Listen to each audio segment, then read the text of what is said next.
Olá, bem-vindos a mais um episódio do nosso devocional sobre o Sermão do Monte. Este é o segundo episódio também. Nós já tivemos o primeiro, onde falámos sobre uma questão de identidade. Hoje iremos focar numa questão de exigência. O reino de Deus é uma questão de identidade. Hoje veremos que o reino de Deus também é uma questão de exigência. Nós vamos ler o texto de hoje, que é Mateus 5, versículos 17 a 20. Mateus 5, 17 a 20. Eu vou passar a ler. Não pensem que eu vim abolir a lei de Moisés ou os escritos dos profetas. Vim cumpri-los. Eu lhes digo a verdade. Enquanto o céu e a terra existirem, nem a menor letra ou o menor traço da lei desaparecerá até que todas as coisas se cumpram. Portanto, quem desobedecer, aliás, até ao menor mandamento e ensinar outros a fazer o mesmo, será considerado menor no reino dos céus. Mas aquele que obedecer à lei de Deus e ensiná-la, será considerado grande no reino dos céus. Eu os advirto, a menos que sua justiça supere muito a justiça dos mestres da lei e dos fariseus, vocês jamais entrarão no reino dos céus. Palavras de Jesus. Como já deu para perceber, hoje a tónica será sobre nós e a lei de Moisés, e por isso vou querer refletir convosco sobre a questão da exigência no reino de Deus. Como podemos reparar ao olhar para a Bíblia, Jesus começa este sermão, capítulo 5 de Mateus, nas chamadas bem-aventuranças, os primeiros 12 versículos, que saltamos intencionalmente para uma outra altura. O que vem imediatamente a seguir é a questão da identidade, versos 13 a 16, ou seja, como Deus nos vê no e para o reino, e também para o mundo, claro, e nós precisamos de vermos como Ele nos vê e viver em função disso. O que quero partilhar hoje é que temos que assumir o que Deus diz que somos, mas não de qualquer maneira. Não à nossa maneira, mas com o rigor, a exigência das maneiras de Deus. Jesus foi claro, Ele não veio abolir ou pôr fim à lei, Ele veio cumpri-la, veio obedecer-lhe, sujeitar-se a ela. Acrescenta que não vai alterar as suas exigências, pelo contrário, a exigência da lei continua em vigor, como nós vamos ver, e os discípulos precisam pautar a sua vida com esse padrão e não baixá-lo.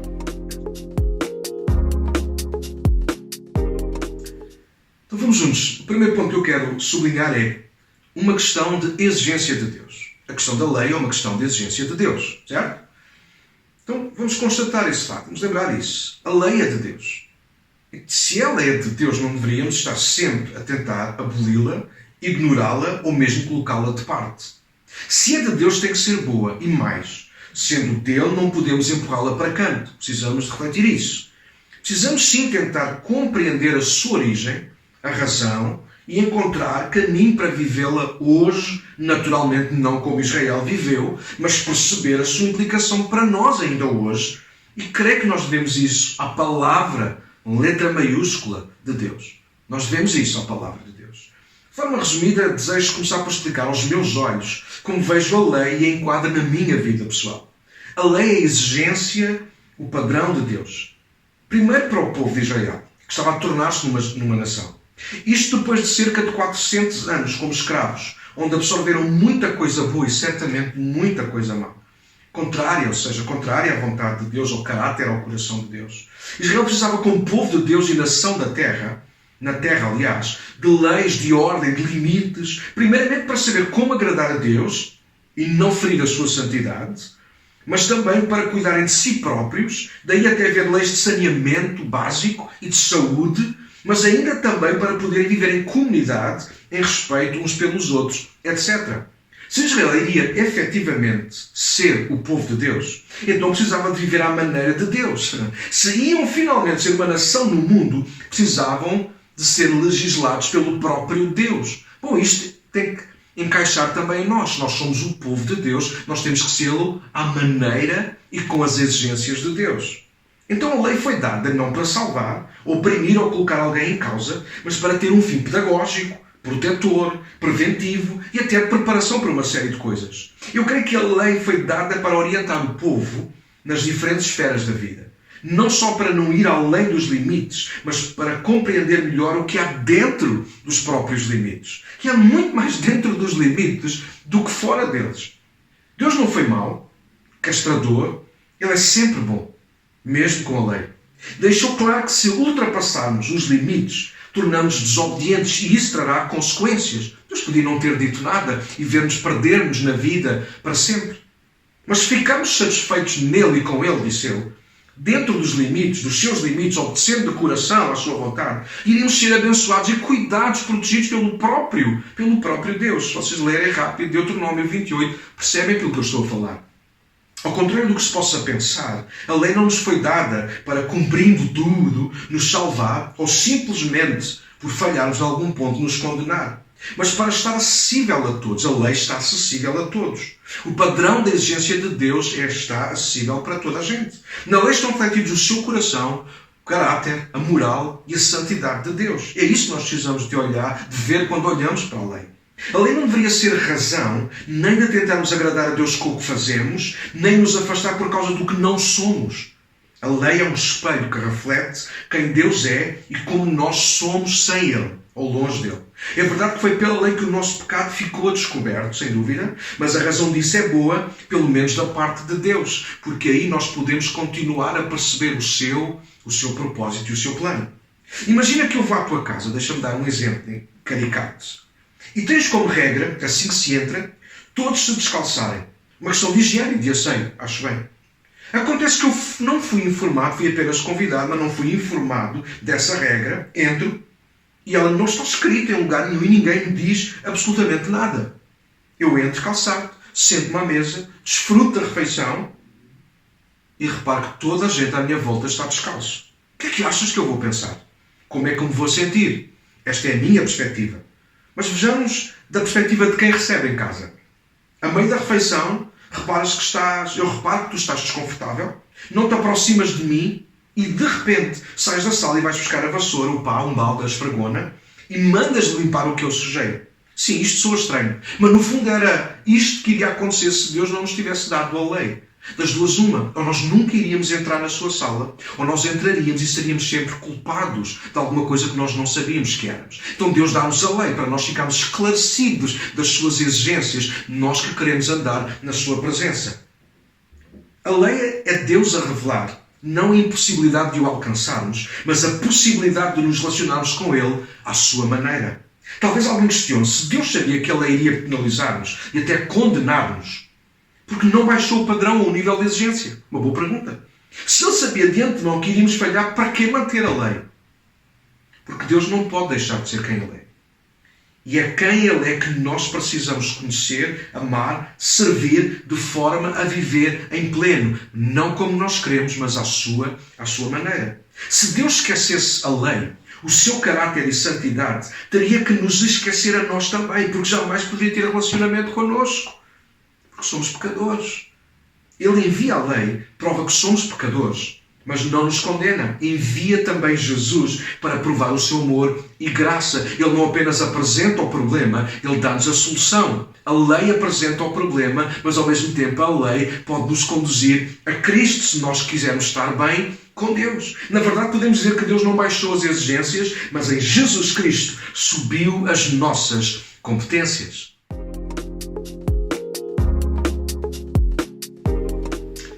Isso leva-nos ao segundo ponto, a questão da exigência resolvida em Cristo. Como já lemos e comentei, Jesus não aboliu as exigências da lei, antes pelo contrário, ele mantém-nas bem altas. Mas será bom lembrar um pormenor neste sermão. Jesus está diante de todos, portanto, uma multidão que o cerca, mas ele está a falar para os discípulos, versículos 1 e 2. Ele sobe ao monte para ensinar os discípulos. A multidão é que se vai aproximando. Então isso faz toda a diferença, ou deveria fazer, para entendermos e assumirmos o contexto daquilo que está a ser falado. Jesus está a falar para aqueles que querem estar com Ele. Se nós somos discípulos de Jesus, não andamos com Ele apenas e só pelas mais-valias, pelo que obtemos, pelas facilidades e tornar a vida mais fácil ou confortável, mas andamos também com Ele para aprender dele e com Ele como agradar e viver uma vida que honre o Pai que está no céu. Assim sendo, não deveria causar-nos admiração de existir um padrão tão alto, ou de Jesus manter um padrão tão alto. Exigências que nos obrigam a crescer, a amadurecer, a subir o nível de relacionamento com Deus. Jesus não estimula uma competição entre nós e os mestres da lei, mas provoca-nos de forma a não baixarmos o nível do compromisso, da santidade, da integridade, do caráter e da fidelidade. O problema não é da lei, aliás, é que, e todos sabemos, se falharmos num ponto, nós tornamos culpados de toda a lei. E aqui precisamos lembrar e entender o que a vida, a morte e a ressurreição de Jesus trouxeram, especificamente em relação à exigência da lei de Deus na nossa vida. Mas primeiro precisamos fazer um ponto de esclarecimento e de ordem. Jesus não substitui a lei. A lei não ficou ultrapassada. Jesus substituiu-nos perante o juiz por causa da lei. Nós fomos considerados pecadores. Aquilo que nos considera pecadores é a lei. Cristo não altera a lei. Aquilo que altera a nossa posição diante de Deus não é a alteração à lei, mas é aquilo que Cristo, a substituição que Cristo faz em nosso lugar. Nós agora somos considerados justos, não porque a lei foi alterada, mas porque Cristo nos substituiu diante de Deus na cruz do Calvário. Isso é importantíssimo sublinhar. A aliança de Deus connosco não começa em Moisés e termina com Jesus, mas ela começa com Abraão. Isto é importante. O pai da fé. Quando lemos a carta aos Gálatas ou aos Romanos, isto fica claro se nós lermos com estes olhos de ver. Deus começou a revelar o seu plano através de Abraão, em quem entrou em aliança através de uma promessa, em que ele fez a promessa de um descendente, dentre muitas coisas, fez sobretudo esse destaque, que são de um filho, porque é através de Isaac que Cristo, o Messias, o Salvador, ele havia de vir. Ou seja, a aliança, antes de exigir obediência e submissão, ela exigiu fé e confiança em Deus. Abraão, antes de obedecer, segundo a vontade de Deus, mostrou-lhe fé ao sair de onde estava, sem saber sequer para onde ia. Abraão confiou antes de obedecer, e isso é extremamente importante nós ressaltarmos para aqui. Dentro desta aliança entrou a lei para Israel, e depois entrou Cristo, ou Jesus, para todos. Não há partes separadas, é tudo um todo. Não há o Abraão, a lei de Moisés. Nós gostamos de separar, mas se quisermos ser rigorosos na nossa análise da palavra de Deus... deixem-me fazer uma pergunta ao meu jeito. Será que Deus divide a sua palavra em Antigo Testamento e Novo Testamento? Eu creio que não. Para Deus há uma aliança. Ele entrou em aliança com a humanidade através de Abraão, a quem desafia a confiar pela fé nele. Claro que depois tem que quer levantar um povo para que através desse povo o seu nome, a sua fama, o seu poder, a sua graça, o seu amor sejam conhecidos. E ele faz isso através de Israel, a quem precisa dar leis para que de facto eles se possam relacionar com Deus à maneira de Deus. Mas Deus sabe de antemão que isso não seria suficiente. Ele já sabia isso, por isso no seu plano também cabia a vinda de Jesus Cristo para nos substituir. Não a lei, mas substituir-nos a nós diante de Deus. Eu amo isto da parte do Senhor. Deus está a estabelecer o seu reino e para isso Ele está a executar um plano que tem diferentes momentos, etapas, etc. E continua a pedir-nos o mesmo que pediu a Abraão e através de Moisés. Fé e obediência. E é isto que temos com Abraão e é isto que nós temos que aprender com Moisés. Em Abraão aprendemos muito, sim, claro, com fé e obediência, mas naturalmente sublinha-se a fé, e em Moisés também tem que haver fé, mas sublinha-se claramente a obediência por causa da lei. E Deus continua a exigir o mesmo da nossa parte, o mesmo tipo de compromisso e de dedicação, com fé e com obediência. No fundo também foi isto que Cristo veio exigir, e é isto que a salvação pela graça, pela fé na obra de Cristo, continua a exigir de nós, fé no que Ele fez e obediência à sua palavra. A pergunta que alguém me fará é se então devemos observar a lei ou não como Israel. E a minha resposta é claramente e naturalmente um não. Claro que não. Contudo, deixa-me ressalvar 3 coisas, rapidamente. A lei pode e deve ser dividida entre 3 áreas, a meu ver. A lei temporal, já vou explicar, a cerimonial e a moral. A temporal é fácil de identificar. Diz respeito a todas as regras e mandamentos que foram dados para um determinado período de Israel, como alimentos e outras questões que, ao serem usados no contexto em que eles viviam, deveriam ser excluídos porque poderiam trazer mais mal do que bem, assim como outras coisas foram temporais. Da mesma maneira, por exemplo, que um atleta de alta competição, em alguns momentos, se abstém de determinados alimentos ou práticas para preparar o corpo e a alma, o estado de espírito, para uma prova grande. Depois da prova acontecer, volta ao regime normal, sem restrições nem problemas, até que se tenha que preparar outra vez. Eu vejo que alguns momentos da lei, algumas leis e mandamentos, eles têm este contorno temporal. Foram específicos para um momento e que naturalmente não têm mais cabimento. Depois temos a segunda parte, a cerimonial, que também é fácil de identificar. Diz respeito ao culto, por exemplo. Com a vinda de Cristo, não é mais necessário todo o cerimonial, os sacrifícios, as roupas e uma série de preceitos que eram exigidos. Com Cristo, tudo isso acabou, esse tipo de cerimónias. Logo, se as cerimónias acabam, alguns preceitos também podem e devem acabar. E, em terceiro lugar, finalmente, a questão moral. E esta é a que nos interessa. Tudo o que está previsto na lei, que é transversal a todos e em todo o tempo, como, por exemplo, amar a Deus e uns aos outros.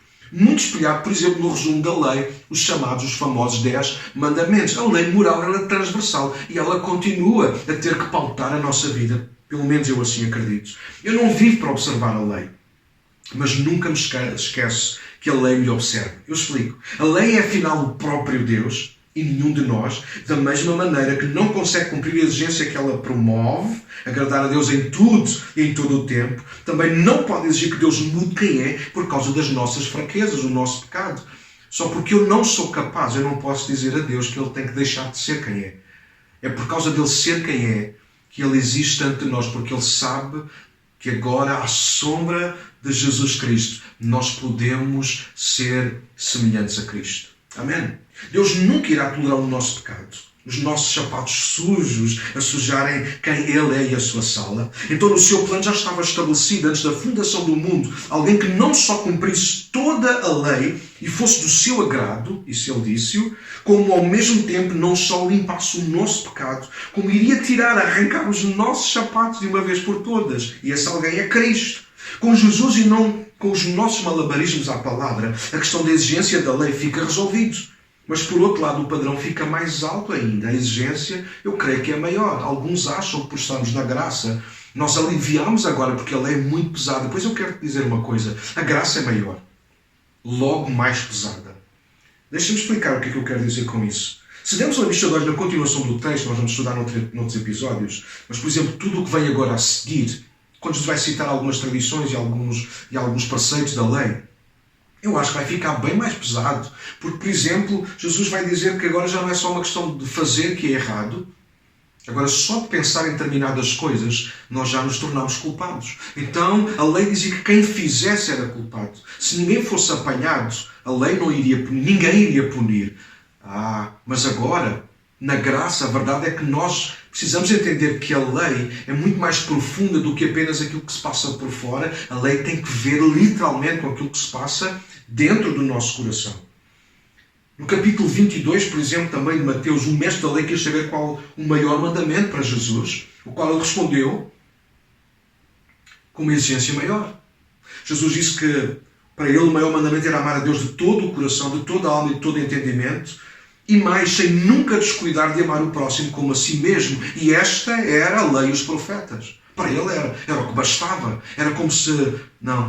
Não era como se Deus estivesse a dizer que o amor agora substitui toda a lei. Aquilo que eu acredito que Deus está a dizer é que Ele está a aumentar a exigência. Não basta cumprir a lei ou tentar agradar a Deus fazendo as coisas certas. Só o amor nos torna na pessoa certa. Se nós não amamos o Deus a quem servimos, nós também não iremos amar aquilo que fazemos para Deus. E nós precisamos de aprender a amar a Deus, de amar-nos a nós próprios, de amar os outros. E aí sim, nós vamos cumprir a lei de Cristo. E a lei de Cristo não é só o amor, é amar. É amar fazendo, é amar vivendo, é amar vivendo e fazendo as coisas do reino de Deus. Eu não estou debaixo da lei, é verdade. Mas a lei está sobre mim. Mas a lei agora vive em mim. Cristo em nós, esperança da glória. A palavra viva pelo Espírito Santo, que a torna viva dentro da minha alma. Agora estou justificado e não estou debaixo da condenação, mas também não estou acima da lei por causa disso. Fui amado, perdoado, absolvido, tornado amigo e filho de Deus pela fé em Jesus Cristo. Fora de Jesus, eu continuo a ser condenado pela lei. Em Jesus é-me imputada a sua justiça, a sua santidade, a sua pureza. Eu não sou, mas o que Ele é suficiente para eu poder ser diante de Deus. Uau! Contudo, Cristo arrancou o nosso pecado, mas não anulou a exigência. Ele perdoa, mas não facilita. A graça anula a lei, mas nunca a exigência de um coração totalmente envolvido, de um caráter irrepreensível e da santidade como estilo de vida. Romanos e Gálatas, já citei, são tratados extraordinários para aprender, entender e viver na graça, sem pisar, questionar, nem baixar as exigências da lei. Ela não salva, mas cuidado porque ela pode condenar. Atenção, Cristo não nos salvou da lei, mas sim dos nossos pecados. O que levou Jesus à cruz não foi a lei, foram os nossos pecados. A lei nunca exigiu que alguém perfeito e sem pecado fosse pendurado no madeiro, mas sim quem pecasse contra a lei. Se hoje continuarmos a pecar deliberadamente e até mesmo involuntariamente, sabemos isso porque existe a lei. Contudo, sabemos que se pecarmos, temos um advogado perante o Pai, que intercede por nós e lembra que já pagou a dívida da lei de todos os que se arrependem e lutam para agradar a Deus. Isso leva-nos à última reflexão que quero fazer, o terceiro ponto, que é uma questão de exigência pessoal. Para terminar, quero dar ênfase à nossa parte na relação com Deus e com o Reino. Deus estabeleceu a aliança, fez as promessas, providenciou o Salvador e o Advogado, colocou ao nosso lado o Paracleto, o Espírito Santo, e nos entregou a sua palavra escrita e inspirada. Deus começou a boa obra em nós e está totalmente comprometido em acabá-la, até ao dia em que Cristo vai voltar. Mas mais ainda, Deus está agindo em nós, a nosso favor, dando-nos o desejo e o poder de realizarmos aquilo que é do agrado dele. Filipenses 1 e 2 falam sobre isto. Deus esteve, está e será fiel até ao fim em relação à nossa salvação e redenção. E isso sem baixar as exigências. Sejam santos, como eu sou santo. Isso não se altera. Jesus avisa aos discípulos que se não forem mais meticulosos e comprometidos que os mestres e fariseus, não entrarão no reino. Isto merece duas considerações da nossa parte para terminar. Jesus não está a dizer que os discípulos têm que ser ou seguir os fariseus. Isso seria uma contradição, como todos conhecemos, mas que deveriam exatamente ser mais comprometidos com a lei de Deus do que eles com as suas tradições. Afinal, eles coavam um mosquito e engoliam um camelo, Mateus 22. E o segundo, possivelmente havia entre eles o que ainda prevalece às vezes hoje entre nós. Achamos que o padrão de exigência no reino é maior para alguns, que Deus exige mais de uns do que de outros. E isso não é verdade. A lei é transversal a todos, por isso todos, sem exceção, foram encerrados debaixo do pecado. Todos pecaram. Assim como o acesso à salvação é igualmente para todos. Deus amou o mundo, sem exceção. A exigência no caráter, no compromisso, na fidelidade, no agradar a Deus, no amar e andar com Deus e o próximo é igual para todos. O reino é uma questão de exigência. Por isso muitos são chamados e poucos os escolhidos. Mateus 22, 14. Não que Deus faça a exceção das pessoas, mas infelizmente alguns recusam viver o padrão oferecido por Cristo. Não são gratos à graça e usam a liberdade de Cristo para se satisfazerem a si mesmos, quando deveriam ser livres para honrar a Deus sempre, com tudo e em tudo. Jesus ensinou muitas vezes os discípulos sobre a autoabnegação, sobre controlar impulsos e desejos, sobre morrer para si mesmos. Nós conhecemos isso. Isto é exigência. Isto é o padrão alto que a lei apregoava e que Cristo continua a mantê-lo para nós. Paulo segue o ensino e escreve isto às igrejas. E de forma pessoal escreve aos seus companheiros, por exemplo, Timóteo e Tito, exortando-os a fugir do que os afasta de Deus, fossem elas coisas boas ou fossem coisas menos boas, proibidas. Inclusive, aconselham-os a fugir das suas paixões. E Paulo certamente não estará só exclusivamente a falar do que é pecado, mas a tudo o que nos distrai e impede de viver em exclusividade para Deus. Então há uma luta que nós precisamos de travar enquanto discípulos. Nós queremos agradar a Deus. Como é que eu agrado a Deus? Vivendo de acordo com as suas exigências. Observando a lei? Não. Observando Cristo, sendo fiel e comprometido e não pisando aquilo que é santo e aquilo que é de Deus e dado para nós. Para fechar este episódio, quero resumir o nosso assunto. Deus determina a nossa identidade. Quem somos no reino, versos 13 a 16. Mas também é Ele que determina o padrão para nós. O reino é uma questão de fazer as coisas certas, de parecer bem, mas de ser e fazer sempre o que é certo. Eu creio que é isto que está envolvido na questão do padrão e das exigências da lei nos nossos dias. Nós precisamos de manter um nível elevado. Mesmo que os outros não o façam, nós discípulos vamos mantê-lo. Para Deus nunca foi uma questão de performance, de estética, de máscara, de exterior. Por isso tantas vezes Ele criticou de alguma maneira os fariseus, pois claro, e chamou-os de hipócritas. Não com a conotação que tem hoje tão negativa, tão de injuriar tanto. Mas Deus de facto está-lhes a chamar mascarados, está a dizer que eles estavam a usar uma máscara, era uma coisa por fora e outra por dentro. As Para Deus, a questão da lei é muito interior, é muito interna, é muito do coração, do caráter, da alma, de compromisso, de lealdade, de fidelidade, porque é assim que Deus também é. Deus não se impressiona com a nossa exibição, mas não resiste à sincera e verdadeira devoção. Para Deus vale mais um coração imperfeito, mas puro, que tenta, do que uma encenação perfeita com um coração corrompido e apenas faz o que faz para os outros verem, nunca para agradar o coração de Deus.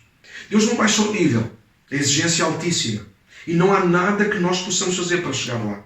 Por essa razão Jesus Cristo ele veio, não para alcançarmos o padrão, mas para que o padrão nos alcançasse a nós, como somos e aonde nós estamos. E aos poucos, com os processos divinos, temos a oportunidade de nos ajustarmos às suas exigências e assim honrá-lo, não com o que queremos ou achamos melhor, mas à sua maneira e de acordo com a sua vontade.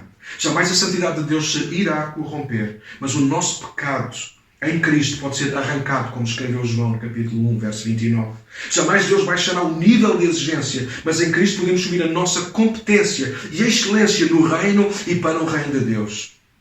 Quem é ou deseja ser discípulo, não verá na lei um problema, não verá o negar-se a si mesmo a dificuldade, não verá nos nãos de Deus algo negativo ou mesmo um problema, mas verá em tudo isso um Pai interessado em dar-nos o melhor e em extrair de nós o melhor para a glória dele.